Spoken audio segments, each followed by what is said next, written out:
नमस्कार, सार्वमंथन न्यूज महाराष्ट्रमध्ये आपलं स्वागत. पाहुयात आजची सविस्तर बातमी. शहरातील राज चेंबर समोर बुधवारी दिनांक 11 फेब्रुवारी मध्यरात्रीच्या सुमारास एका तरुणावर गावठी कट्ट्यानं गोळीबार करून जीवे ठार मारण्याचा प्रयत्न केल्याची धक्कादायक घटना घडली. या प्रकरणी भिंगार कॅम्प पोलीस ठाण्यात 5 जणांविरोधात गुन्हा दाखल करण्यात आला. शहरात खळबळ उडाली आहे. मिळालेल्या माहितीनुसार फिर्यादी तरुणानं यापूर्वी अफजल आसिर शेख व असलम आसिर शेख यांच्या विरोधात हाफ मर्डरचा गुन्हा दाखल केला होता. तो गुन्हा मागे घेण्यासाठी संबंधितांकडून सातत्यानं दबाव टाकला जात असल्याचा आरोप फिर्यादीने केला. दिनांक 8 फेब्रुवारी रोजी गोविंदपुरा नाक्यावर गुंड सय्यद जईद रशीद उर्फ टैप्या याने फिर्यादीला अडवून केस वापस ले 2 लाख रुपये देता हूं नाही तो देख लूंगा अशी धमकी दिली. तसेच अल्ताफ शेखनेच आपल्याला पाठवल्याचं सांगत त्याने फिर्यादीच्या गालावर चापट मारल्याची तक्रार आहे.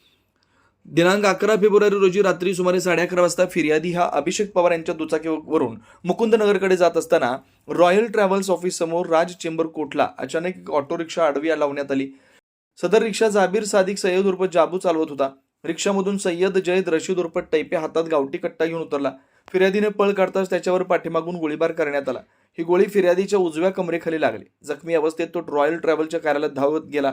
हल्लेखोराने अफजल शेख और असलीम शेख के ऊपर केस कर रहा है क्या, तेरे को जान से मार डालता अशी शिवीगाळ करत जीवे मारण्याची धमकी दिली. मात्र परिसरात गर्दी जमू लागल्याने आरोपी रिक्षातून पळून गेले. जखमीला तात्काळ सिव्हिल रुग्णालयात दाखल करण्यात आलं. कमरेत अडकलेली गोळी काढण्यासाठी पुढील उपचारासाठी त्याला साईदीप रुग्णालयात हलवण्यात आलं. या घटनेप्रकरणी सय्यद जईद रशीद उर्फ टैप्या, जाबीर सादिक सय्यद उर्फ जाबू, अफजल आसिर शेख, असलम आसिर शेख व अल्ताफ शेख सर्व राहणार मुकुंदनगर, तालुका जिल्हा अहिल्यानगर यांच्या विरुद्ध संगनमतानं कट रचून खुनाचा प्रयत्न केल्याचा गुन्हा दाखल करण्यात आला.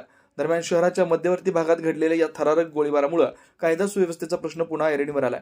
आरोपींच्या तात्काळ अटकेची मागणी नागरिकांकडून केली जाते. पोलीस पुढील तपास करतात.